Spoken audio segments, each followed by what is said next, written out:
దివ్యవాణి ప్రేక్షకులకు శుభాభివందనములు. క్రీస్తే పునాదిగా అనే కార్యక్రమానికి మిమ్మల్ని అందరినీ కూడా ఆహ్వానిస్తున్నాం. బాగున్నారా? ఈ సమయంలో మనం దేవుడి సన్నిధిలో కూర్చొని మన దేవాతి దేవుని పాట ద్వారా ఆరాధిద్దాం.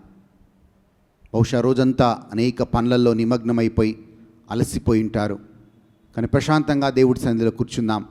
ఈ పాట ద్వారా మన దేవాది దేవుని ఆరాధించి అటు తర్వాత మనం దేవుని వాక్యాన్ని విందాం.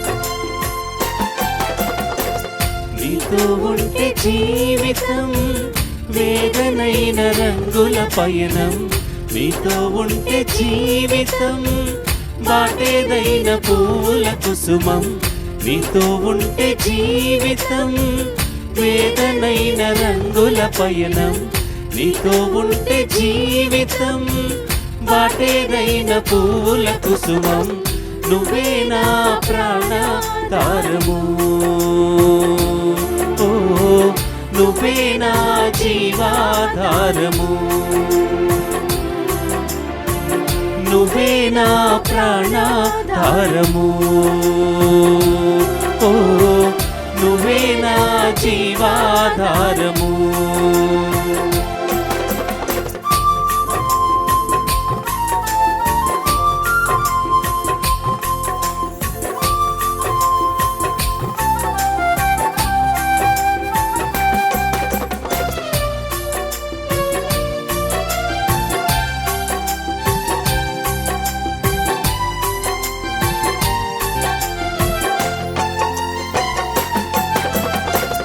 నువ్వే లేకపోతే నేను జీవించలేను, నువ్వే లేకపోతే నేను బ్రతుకలేను, నువ్వే లేకపోతే నేను ఊహించలేను, నువ్వే లేకపోతే నేను లేనేలేను.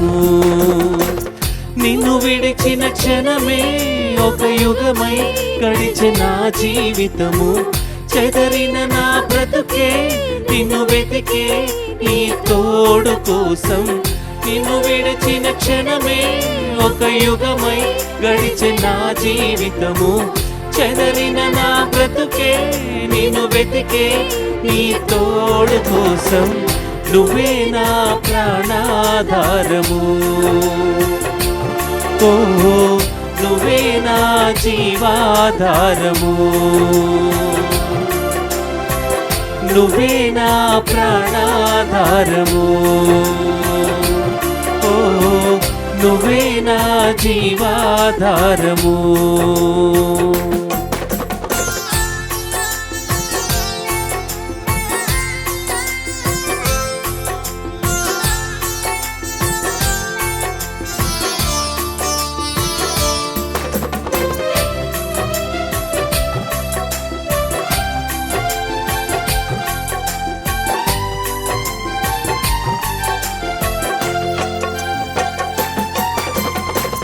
నీతో నేను జీవిస్తాలే కలకాలము, నిన్నే నేను ప్రేమిస్తానే చిరకాలము.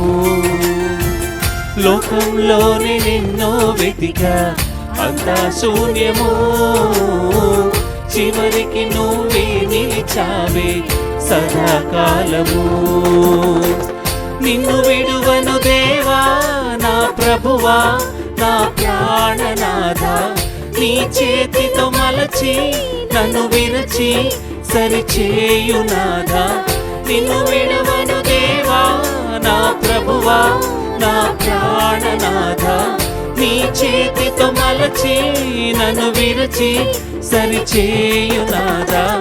నువ్వే నా ప్రాణాధారము, ఓ నువ్వే నా జీవాధారము. నువ్వే నా ప్రాణాధారము, ఓ నువ్వే నా జీవాధారము. నువ్వే నా ప్రాణాధారము, ఓ నువ్వే నా జీవాధారము. నువ్వే నా ప్రాణాధారము, ఓ నువ్వే నా జీవాధారము.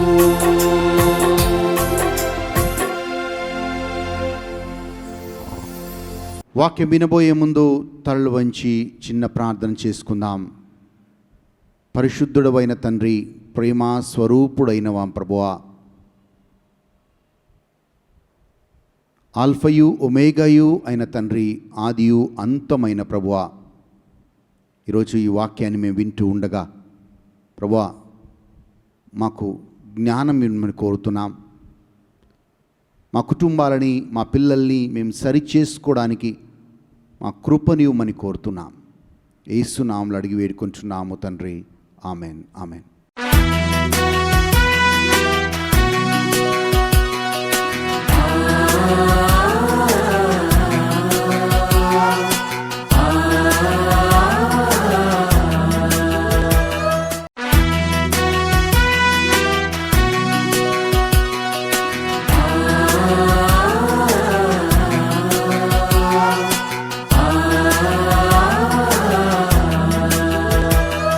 మనమందరము కూడా అనేక మార్లు మన పిల్లల గురించి ఎక్కువగా ఆందోళన పడుతూ ఉంటాం.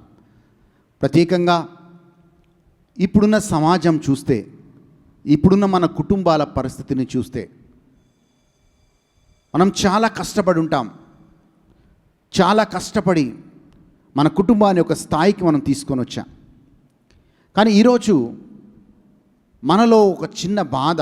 ఆ బాధ ఏంటంటే, మన పిల్లల విషయంలో, వారి భవిష్యత్తు విషయంలో, వాళ్ళ ప్రవర్తన విషయంలో, వాళ్ళ ఆలోచన విధాన విషయంలో చాలామంది తల్లిదండ్రులు బాధపడుతూ ఉన్నారు. అయ్యో, నా పిల్లలు ఇలా ఉంటారు, నా పిల్లలు ఇలాగా వాళ్ళ భవిష్యత్తు ఉంటుంది అని అనేక కలలు కన్నానే. కానీ ఈరోజు దానికి భిన్నంగా ఈరోజు ఆ పరిస్థితులు ఉన్నాయని అనేక కుటుంబాల్లో ఒక భయంకరమైన నిరుత్సాహమును, నిస్పృహని మనం చూస్తాం. తల్లిదండ్రులు ప్రత్యేకంగా చాలా కలలు వాళ్ళ పిల్లల పట్ల కంటారు. అందుకే వాళ్ళు అన్ని త్యాగాలకి సిద్ధపడతారు. పిల్లల కోసం ఏ త్యాగానికైనా సిద్ధపడతారు. నాకు ఒక కుటుంబం తెలుసు. కొన్ని సంవత్సరాల క్రితం వాళ్ళకి చిన్న ఒక షాప్ ఉండేది, ఒక కిరాణా షాప్ ఉండేది వాళ్ళు ఉన్న ప్రాంతంలో. పిల్లల చదువు కోసం ఆ చిన్న వ్యాపారాన్ని కూడా అమ్మేసి వాళ్ళందరూ కూడా హైదరాబాద్కి వచ్చి వాళ్ళ పిల్లలు గొప్పగా చదువుకోవాలని, మంచి కాలేజీలో వాళ్ళని చేర్చి, వాళ్ళు మళ్ళీ కొత్తగా ఒక ఉద్యోగాన్ని, ఒక వ్యాపారాన్ని వెతుక్కొని పిల్లల కోసం అన్ని రకాల త్యాగాలు చేసిన కుటుంబాన్ని చూశాను. తల్లిదండ్రులు ఎలాంటి త్యాగానికైనా వాళ్ళు సిద్ధపడతారు పిల్లల కోసం. కానీ ఈరోజు ఒకవేళ వాళ్ళు అనుకున్నట్లుగా వాళ్ళ పిల్లల భవిష్యత్తు లేనప్పుడు చాలా నిరుత్సాహంలో జీవిస్తారు. కానీ బైబిల్ ఏం చెప్తుంది అంటే, పిల్లలు దేవుడిచ్చే బహుమానం అని చెప్తుంది. ఈరోజు ఒక కారణం చెప్తాను. మనము ఎందుకు మన పిల్లల్ని కోల్పోతున్నాం, ఎందుకు వారు మనకు దూరం అయిపోతున్నారు? మొట్టమొదటిగా మనం పిల్లలకి అన్నీ ఇవ్వాలని ప్రయత్నం చేస్తున్నాం. మంచి చదువులు, మంచి విద్యాబుద్ధులు, మంచి కాలేజీలో చదవాలనుకుంటాం, మంచి వసతులు గల హాస్టల్లో చేర్పిస్తాం.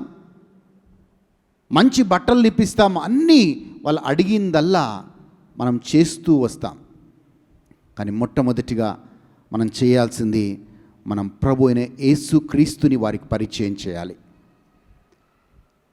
దైవ భక్తిలో వాళ్ళు పెరిగే విధంగా ఉండాలి. నేను 24 సంవత్సరాల వయస్సు వరకు నాకు పెద్దగా బైబిల్ తెలీదు, ఏదో అట్లా నామమాత్రంగానే చర్చ్కి వెళ్తూ ఉండేవాడిని. కానీ 1997 సంవత్సరంలో మా నాన్న మొట్టమొదటిసారిగా ముత్తంగిలో వడకానికి వెళ్ళాడు. ఆ ముత్తంగిలో వడకానికి వెళ్ళి వచ్చిన తర్వాత మా నాన్న నాకు ఒక కండిషన్ పెట్టాడు. ఆ కండిషన్ ఏంటంటే, నువ్వు ముత్తంగి ప్రతి ఆదివారం వెళ్తేనే నేను నీకు పాకెట్ మనీ ఇస్తా అని ఒక కండిషన్ పెట్టాడు. నేను మొదట యేసు ప్రభు కోసం వెళ్ళలేదు, కానీ అయ్యో ఖచ్చితంగా మనకు పాకెట్ మనీ కావాలి కదా అని చిన్నగా ఆదివారం వెళ్ళడం మొదలుపెట్టాను. ఒక 2 నెలలు నేను వెళ్ళిన తర్వాత నేను పాకెట్ మనీ గురించి ఆలోచించలేదు. నేను యేసయ్య కావాలి అని ప్రతి ఆదివారం వెళ్ళేవాడిని, ప్రతి ప్రార్థనలో నేను పాల్గొనేవాడిని. ఈరోజు మా నాన్న నాకు ఏమిచ్చాడు, అన్నిటికంటే శ్రేష్టమైంది నా జీవితంలో నాకు ఏమిచ్చాడు మా నాన్న అంటే, ఖచ్చితంగా యేసు ప్రభుని పరిచయం చేశాడు. ఆ యేసయ్యలో దేవుని వాక్యంలో ఎదగటానికి నన్ను ప్రోత్సహించాడు. అదే నాకు మా నాన్న ఇచ్చిన గొప్ప ఆస్తి అని చెప్తాను. ఈరోజు మా నాన్న నాతో లేడు, ఈ లోకంలోనే లేడు, కానీ యేసయ్య నాకు మా నాన్న పరిచయం చేసిన యేసు ప్రభు నన్ను నడిపిస్తూనే ఉన్నాడు. మొట్టమొదటిగా మనం జ్ఞాపకం చేయాల్సిన విషయం, మనము మా పిల్లల్ని దేవుని యందు భయభక్తుల యందు మనం పెంచుతున్నామా? కీర్తన 128లో ఒక వాక్యాన్ని చదువుతాం, దేవుడు పట్ల భయభక్తులు గల నరుడు ధన్యుడు. సో ఎప్పుడు మనము ఆశీర్వాదంలోకి వస్తామంటే దేవుడి పట్ల ఏ వ్యక్తి అయితే భయభక్తుల్లో పెరుగుతాడో.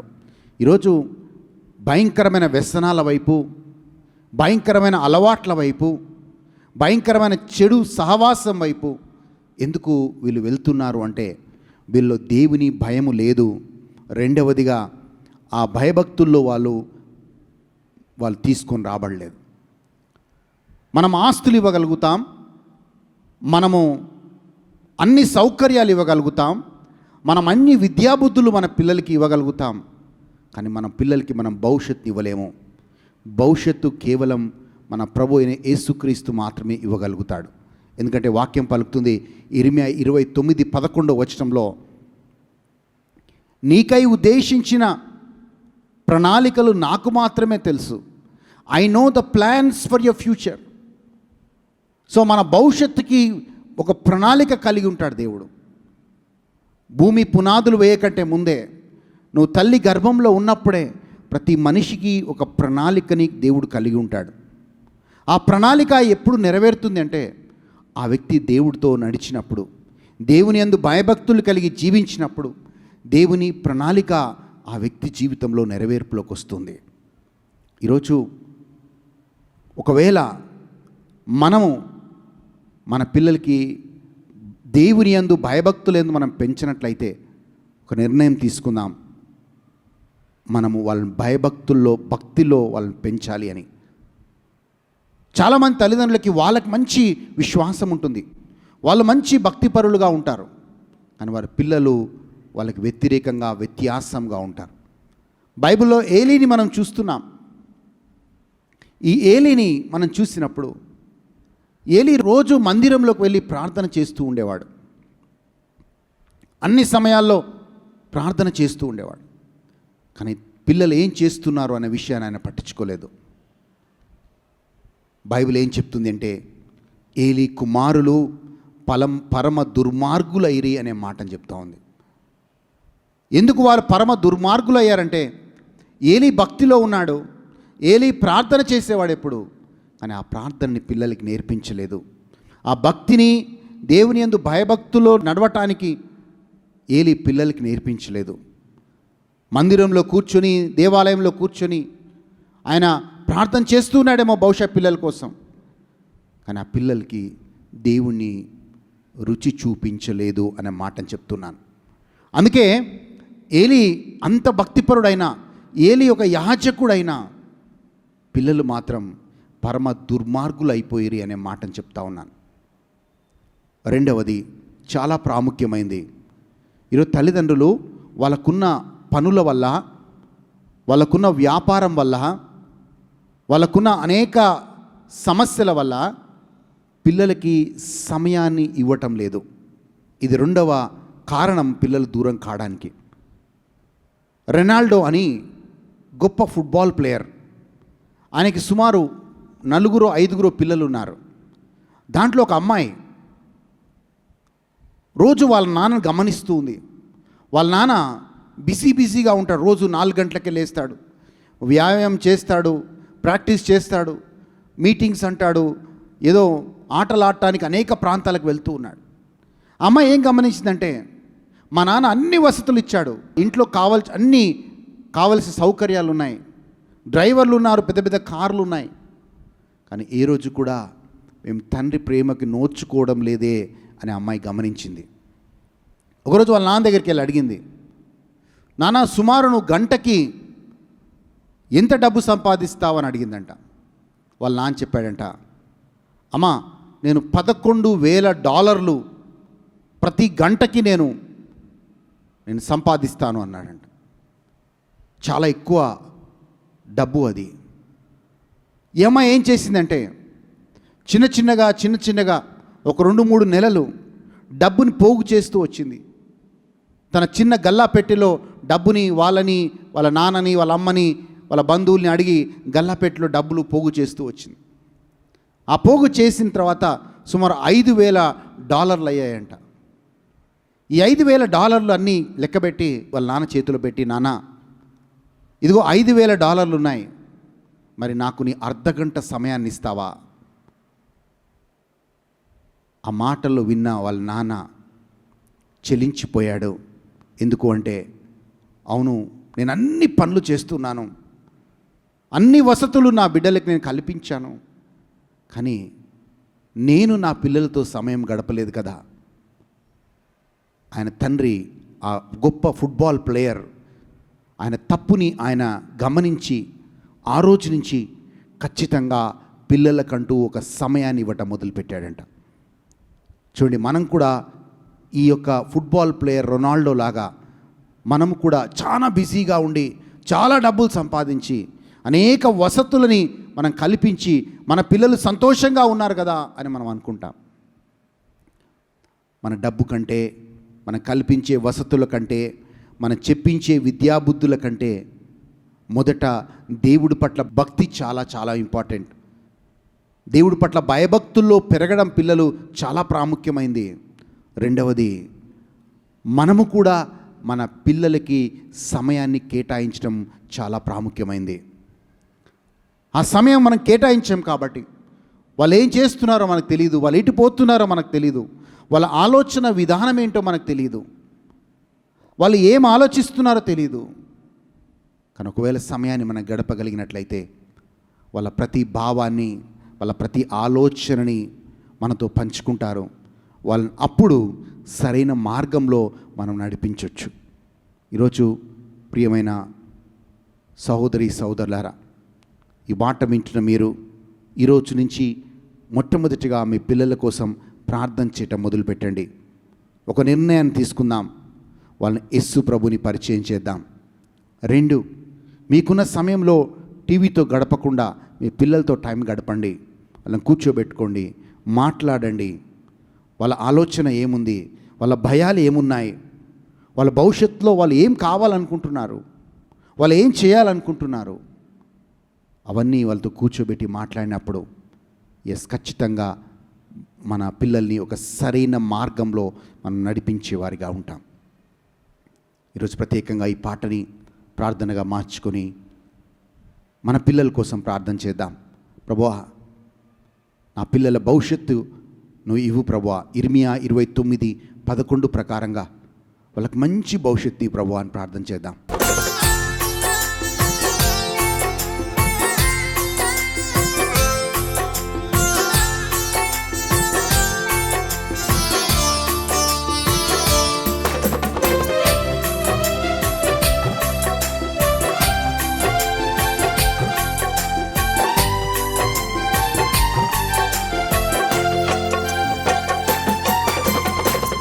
నీతో నేను జీవిస్తాలే కలకాలము, నిన్నే నేను ప్రేమిస్తానే చిరకాలము. లోకంలోనే నిన్నో వెతికా అంతా శూన్యము, చివరికి నువ్వే నిలిచావే సదాకాలము. నిన్ను విడువను దేవా నా ప్రభువా నా ప్రాణనాథ, నీ చేతితో మలచి నన్ను విరచి సరిచేయునాథా. నిన్ను విడువను దేవా నా ప్రభువా నా ప్రాణనాథ, నీ చేతితో మలచి నన్ను విరచి సరిచేయునాథా. నువ్వే నా ప్రాణాధారము,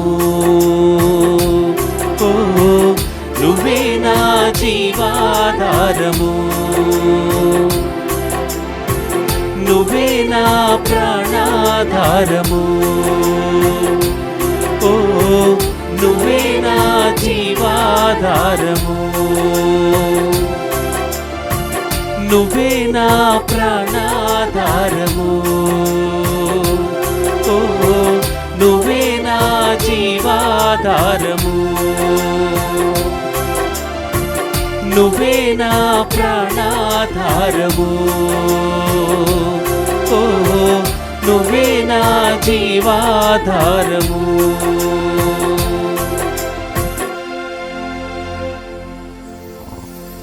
కళ్ళు మూసుకొని ప్రార్థన చేసుకుందాం. మమ్మల్ని మిక్కిలిగా ప్రేమించు మా తండ్రి, నా పిల్లల కోసం ప్రార్థిస్తున్నాను ప్రభువా, వాళ్ళ భవిష్యత్తు కోసం ప్రార్థిస్తున్నాం ప్రభువా. వాళ్ళు వక్ర మార్గంలో నడవకుండా, లోకానికి ఆకర్షితులు కాకుండా ప్రభువా వాళ్ళని నీ మార్గంలో నడిపించమని కోరుతున్నాం. మా పిల్లల్ని దీవించమని కోరుతున్నాం, వాళ్ళ భవిష్యత్తు దీవించమని కోరుతున్నాం. వాళ్ళు చెడు అలవాట్లకి బానిసలు కాకుండా, చెడు మార్గంలో వెళ్ళకుండా ప్రభువా వాళ్ళని కాపాడమని ప్రార్థిస్తూ ఉన్నాం. యేసుక్రీస్తు నామములో అడిగి వేడుకుంటున్నాము మా పరలోకపు తండ్రి. Amen, amen. మళ్ళీ వచ్చే వారం ఇదే సమయానికి క్రీస్తే పునాదిగా అనే కార్యక్రమం ద్వారా కలుద్దాం. దేవుడు మిమ్మల్ని మీ కుటుంబాన్ని దేవుడు దీవించునుగాక.